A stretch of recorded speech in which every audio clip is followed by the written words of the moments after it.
ఈరోజు కల్తీ నకిలీ మద్యంపై జరుగుతున్న రాష్ట్రం మొత్తం మీరు చూస్తూ ఉన్నారు. నకిలీ మద్యంపై జరుగుతున్న వివాదంలో ఇవాళ మా నాయకుడు వైఎస్ఆర్ కాంగ్రెస్ పార్టీ బీసీ నేత, మా గౌడ సామాజిక వర్గానికి చెందిన బలహీన వర్గాలకు చెందిన నేత జోగి రమేష్ గారు లాగటం ఈరోజు చాలా దుర్మార్గం. దీని గురించి వాళ్ళు మేము ఈ ప్రెస్ మీట్ మా సుబ్బారావు అన్న గారు జిల్లా అధ్యక్షులు బీసీఎల్ ఆధ్వర్యంలో మేము ఇద్దరం కలిపి చేయటం జరుగుతుంది.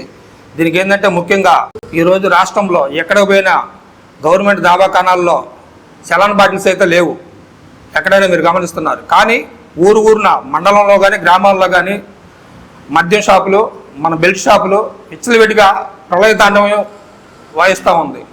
ఈరోజు మద్యం కేసులో చంద్రబాబు నాయుడు గారు ఏం చేస్తున్నారు? ఈరోజు చంద్రబాబు నాయుడు గారు సూత్రధారి. ఇందులో సూత్రధారులు ఎవరంటే చంద్రబాబు నాయుడు గారు, లోకేష్ గారే.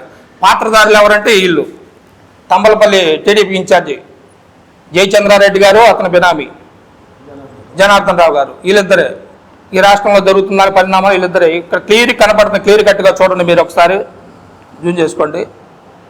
ఎందుకంటే అతను ఇన్ఛార్జి, తంబలపల్లి నియోజకవర్గం TDP incharge, plus Chandrababu Naidu గారు పక్కనే ఉన్నారు. అతను బీఫామ్ ఇస్తున్నప్పుడు టీడీపీ కండ వేసుకున్నారు, వీళ్ళు టీడీపీ కండ వేసుకున్నారు. ఏ1 అతను జనార్దన్ రావు గారు టీడీపీ కండ వేసుకున్నారు, పక్కాగా దొరికిపోయాడు. ఇందులో జోగి రమేష్ గారి సంబంధం ఏమైనా ఉందా? లేదు.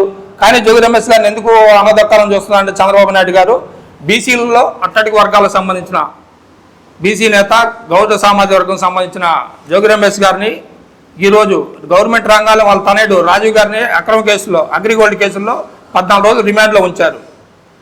నెక్స్ట్ తర్వాత వచ్చేసి అదే గౌడ సామాజిక వర్గం చెందిన గతంలో 10 నెలల్లో జరిగిన జిల్లా పరిషత్ చైర్మన్ కృష్ణా జిల్లా ఉప్పాల హారిక గారి మీద గుడివాడలో ఒక మీటింగ్కి వెళ్తుంటే టీడీపీ గోండాలు అక్కడికి వచ్చి గంట సేపు ఆమెను రౌండప్ చేశారు.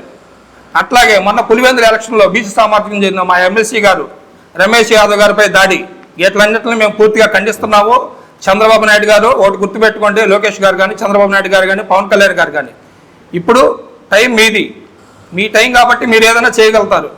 రేపు అనేది మాది అనేది ఒకటి ఉందని గుర్తుపెట్టుకోండి. అట్లాగే మీ నాయకులకు కానీ, కార్యకర్తలకు కానీ, ఎవరినైనా సరే మా బీసీ నాయకుల మీదకి వచ్చేటప్పుడు ఒక్కసారి మీరు ఊహించుకోండి, చెప్పండి. టైం అనేది మాది కూడా ఉంది, అందువల్ల మేము చెప్తున్నాం. దీని గురించి తీవ్రంగా ఖండిస్తాం. మా గౌడ సంఘం వైఎస్ఆర్ కాంగ్రెస్ పార్టీ రాష్ట్ర నాయకులు, మాజీ మంత్రివర్యులు జోగి రమేష్ గారి మీద కేసు పెట్టడం చాలా దుర్మార్గం, దారుణం అని మేము ప్రకాశం జిల్లా గౌడ సంఘం తరపున, అట్లాగే మా వైఎస్ఆర్ కాంగ్రెస్ పార్టీ తరపున, మా వైఎస్ఆర్ కాంగ్రెస్ పార్టీ బీసీసీఎల్ తరపున మేము తీవ్రంగా ఖండిస్తున్నాము.